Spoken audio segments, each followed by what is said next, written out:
귀여운 구독자 여러분 안녕하세요. 쉐인튜브의 레미너스입니다. 본 영상은 유튜브 자막을 포함하고 있으니 유튜브 자막을 켜고 시청해주세요.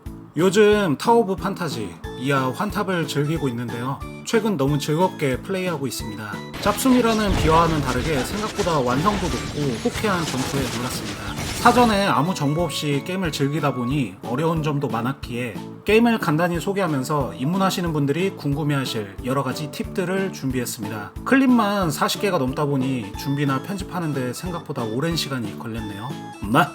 오늘은 환탑 초보자 가이드입니다. 먼저 환탑에 대해 짧게 소개하고 넘어갈게요. 환탑은 야숨, 원신과 유사한 오픈월드 RPG 게임입니다. 차이점은 SF 배경의 멀티플레이 및 PVP도 가능하다는 점이 있겠네요. 원신처럼 뽑기로 획득한 아바타를 사용할 수도 있고 본인의 커스터마이징 외형을 유지하는 것도 가능합니다. 주요 컨텐츠는 스토리, 탐험, 누적, 보스포벌, PVP, 각종 이벤트 등 다양합니다. 큰 장점 중 하나는 뽑기 재화를 탐험을 통해 수백 개 획득 가능하기에 무소가금도 충분히 플레이 가능하다는 점이 있겠네요. 소개는 이 정도로 하고 본격적으로 가이드를 시작해볼게요. 먼저 기본 조작에 대한 팁입니다. PC 버전 기준 마우스를 찾아 헤매시는 분들이 많으실 텐데 Alt를 누르고 계시면 커서로 이동이 가능합니다. 기본에서 카메라 진동, 명중 고정 프레임, 연계 스킬 애니메이션은 모두 끄시는 걸 추천합니다. 특히 명중 고정 프레임은 켤시 역경직이 늘어나서 동시간 내 타격수가 줄어듭니다. 즉 꺼놓으면 공격 속도가 증가합니다. 나머지는 편하신 대로 설정하시면 되는데 자동 오르기 및 수동 질주는 모두 끄시는 걸 추천합니다. 현재는 크게 필요 없으시겠지만 에너지 기어가 많으실 경우 에너지 기어 선택을 위해 일일이 교체하시는 분들도 계십니다. 에너지 기어는 2개씩 총 3개 세트로 장착이 가능합니다. 이는 게임 화면에서 화살표를 누르시거나 G키를 눌러서 변경이 가능합니다. 초반에도 나중에도 유용하게 쓸 수 있는 등산 팁입니다. 그냥 올라가거나 점프를 하면 스태미너 소비로 인해 일정 높이 이상 올라가기가 힘들죠. 이때 컨트롤 점프, 2단 점프, W를 반복하시면 무한으로 등반이 가능합니다. 주의하실 점은 W를 미리 누르고 계시면 안됩니다. 몇 번 해보시면 감이 오실 거예요. 또한 올라가다 보면 이렇게 튀어나온 벽에 걸리실 때가 있으실 텐데 이때 스페이스를 눌러주시면 이동이 가능합니다. 추가로 회피 게이지는 별도기 때문에 멀리 빠르게 이동이 필요하실 경우 활강 중에 회피, 활강을 반복하시면 좀 더 빠르게 이동이 가능합니다. 활강은 쿨타임과 관계없이 공중에서 무한 발동이 가능하니 참고하세요. 다음은 탐험입니다. 기본적으로 상자를 제외한 탐험 보상은 재생성이 되지 않습니다. 뽑기 재화를 주는 기믹은 맵에서 흰색 점으로 표시가 되는데 이는 주변만 확인이 됩니다. 이로 인해 결국 직접 뛰어다니면서 확인을 해야 됩니다. 전 자연스럽게 탐험하는 걸 선호하지만 계획적으로 탐험하고 싶으시다면 설명 및 댓글 링크 누르셔서 해당 페이지에서 체크해가면서 탐험하셔도 됩니다. 최소한 골드코어를 주는 70%는 채우시는 걸 추천합니다.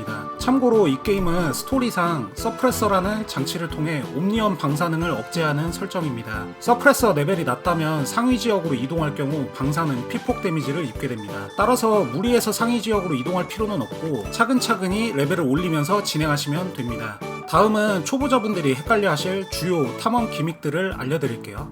민들레는 하단부를 때려주신 후 검은색 민들레를 타격해서 코어를 획득하시면 됩니다. 원거리 무기를 쓰셔도 되고 점프 공격으로 타격해도 됩니다.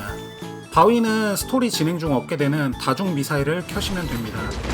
바위 바로 앞에서 붙어서 쓰시는 걸 추천드립니다. 발광버섯은 순서대로 밟아주시면 됩니다. 처음엔 크기 순이지만 나중엔 복잡해지므로 소리로 구분하셔야 합니다. 꼭 점프를 유지할 필요 없이 뛰어가서 밟아도 됩니다.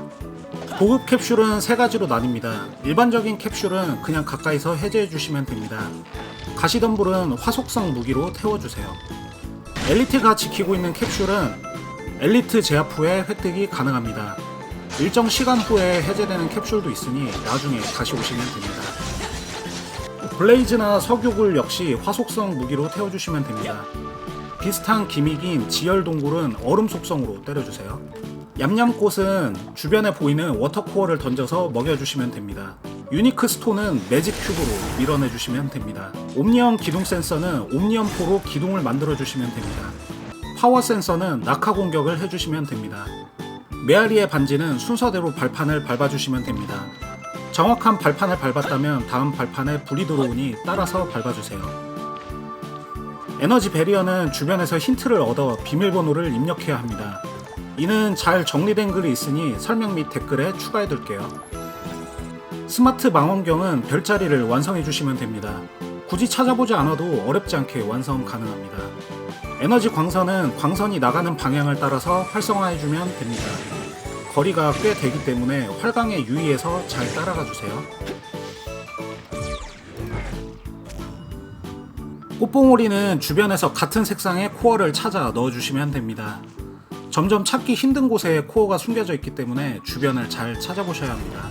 이외에도 소리 장치 등 다른 기믹도 있지만 이 정도만 알고 계셔도 됩니다. 그곳에 도달했을 때는 이미 충분히 성장해 계실 테니까요. 다음은 뽑기 및 무기 선택에 관한 설명입니다.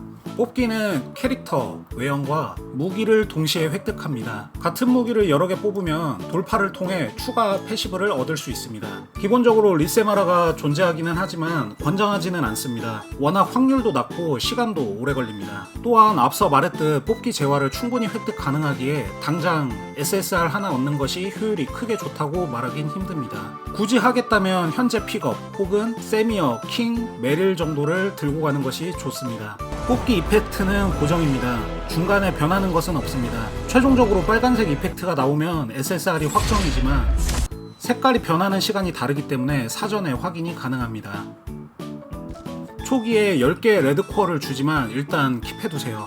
뽑기 재화는 무료 재화인 블랙, 골드코어와 유료 재화인 레드코어 뽑기가 있습니다. 물론 레드코어도 무료 재화인 흑수정을 통해 교환이 가능합니다.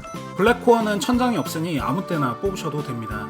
초반에 사용할 SR 확보도 이곳에서 하시면 됩니다. 초반 무기는 아이스 해머가 좋더군요. 골드코어는 80장 천장이 있는데 첫 회 한정으로 30장에서도 SSR이 확정으로 나옵니다. 골드코어를 모아서 30번 뽑아 SSR을 하나 획득하시고 초보자 이벤트 보상으로 선택권을 하나 얻으실 수 있습니다. 무기는 원소 공명 효과가 있는 무기로 인해 특정 속성 덱을 목표로 육성하시는 것이 좋습니다. 처음 SSR 획득 후 나온 무기에 따라 덱을 선택하는 것이 좋은데 세미어가 나오지 않았다면 선택권으로는 세미어를 받는 것을 추천합니다. 그냥 사용해도 좋은 무기지만 주로 명함만 써서 특성 패시브를 받기 위해 사용합니다. 특성 패시브는 뒤에서 다시 설명드릴게요. 다시 뽑기로 돌아와서 레드코어의 경우 골드코어와 동일한 80장 천장의 기간 한정 픽업 뽑기에 사용됩니다. 다만 이는 80회 천장 시 픽업 등장 확률이 50%입니다. 이를 반천장이라고 부릅니다. 뽑기로 획득한 추가 재화로 해당 무기를 확정 교환 가능합니다. 이는 120개가 필요하며 이에 120뽑을 천장이라고 부릅니다. 주의할 점은 픽업 기간이 끝나면 일반 재화로 변경되기 때문에 본인이 이번 픽업을 천장 교환할 것이 아니라면 레드코어를 아끼시는 걸 추천합니다. 물론 일부 픽업 무기도 나중에 통상 뽑기로 편입되지만 지금 시작하셨다면 얼음덱이 현재로서는 가장 효율이 좋습니다. 업로드 기준 프리그, 메릴의 얼음덱을 사용하시거나 킹과 차후에 등장할 코발트 블루의 불덱을 쓰시는 걸 추천합니다. 추가로 주력 무기는 나중에 픽업이 추가됨으로 인해 변경되기 때문에 당장 통상 무기 돌파에 과한 투자를 할 필요는 없습니다. 이제 초반부 진행에 대한 가이드입니다. 스토리를 쭉 클리어하시면 되는데 고래자리 섬까지는 빨리 오셔야 합니다. 레플리카의 각성도를 높여서 특성을 얻기 위한 재료, 장난감들을 얻기 위한 뽑기 때문입니다. 하루에 3개씩 뽑을 수 있으니 밀릴수록 손해겠죠. 단 고래자리 섬 스토리에 도달하지 못해도 파티원 참가를 통해 이동이 가능합니다. 이곳에서 슬레이어 NPC 앞에 있는 게임기로 가줍니다.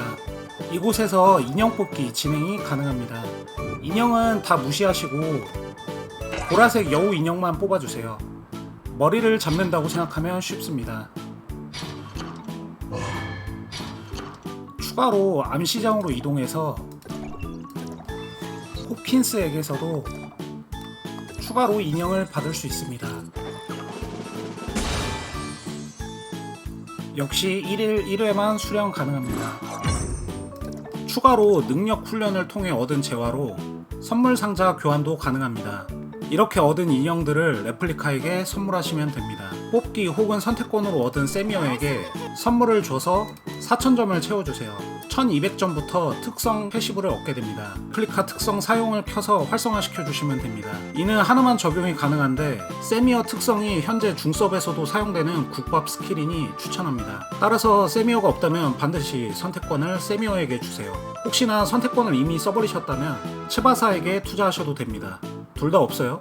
그럼 돈 써서 뽑기를 더 스토리를 진행하다 보면 쿨타임이 걸리게 됩니다. 이때는 모험 컨텐츠를 진행해 주시면 됩니다. 먼저 일일 숙제인 연합작전, 차원의 실현 등을 진행해 주세요. 연합작전은 반드시 진행하면서 상자를 열어주셔야 활력 소모 및 보상 획득이 됩니다. 초반 방어구는 대부분 여기에서 획득하시게 될 겁니다. 행성 탐사는 맵을 확인해서 보상이 좋을 경우에만 가주시면 되고 옴니언 비콘 및 시공 카오스는 안 하셔도 됩니다. 챌린지의 국경 전투 지역 및 허공의 균열은 어느 정도 육성이 되어야 참가가 가능합니다. 활력을 다 소모했다면 수배 및 유적을 진행해 주세요.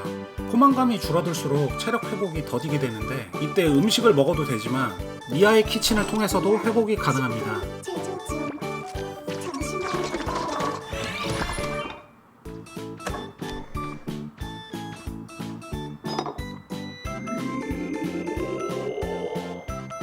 경험치 등 다른 보상도 있으니 게임을 종료하기 전에 꼭 남은 음식은 다 먹어주세요. 마지막으로 필드보스인데요. 활약도를 통해 얻은 고급 활성화 칩으로 보스 상자 해제가 가능합니다. 월드 채팅에서 원하는 보스 토벌 모집을 보고 눌러서 파티 참가 후 세 번째 아이콘인 파티장 따라가기로 이동해주세요. 이동 후에는 탈퇴를 해주셔야 다른 인원도 이동이 원활해집니다. 처음 토벌이 가능한 보스는 로벨라밖에 없을 거예요. 종류별로 하나씩 토벌 후에 본인에게 필요한 칩셋 및 에너지 기어를 주는 보스 위주로 잡아주시면 됩니다. 역시 보스 토벌 보상도 설명 및 댓글에 남겨두겠습니다. 이상으로 환탑 초보자 가이드를 마치겠습니다. 올해 편집한 영상 중에 준비도 편집도 제일 힘든 영상 중 하나가 되었는데 도움이 되셨나요? 혹시 함께 게임을 즐기고 싶으신 분들은 아스트라 서버로 오시면 됩니다. 저도 아직 초보지만 레미너스로 귓속말 주시면 아는 한에서 도움 드릴게요. 궁금한 점이 있다면 댓글로 남겨주세요. 앞으로도 더 좋은 영상으로 찾아뵙겠습니다. 감사합니다.